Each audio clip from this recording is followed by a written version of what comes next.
One of the reasons of suffering and stress and depression and anxiety, there are many reasons. One of it is that if you make yourself self-centric life, the purpose of your life is just yourself, and you just want to use the people and the creation around to serve you. You want Allah subhanahu wa ta'ala to fulfill your desire, creator and the creation.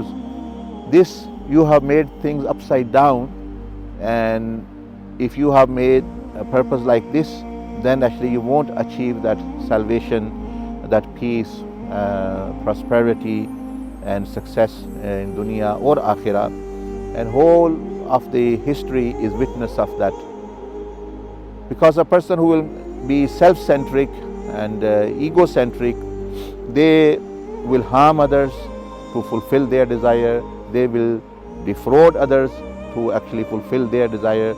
They will hurt others to make themselves happy.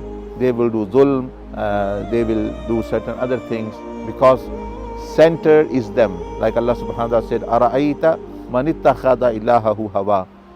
Have you not seen the person who made himself as though his purpose of life, God, and he's worshipping himself?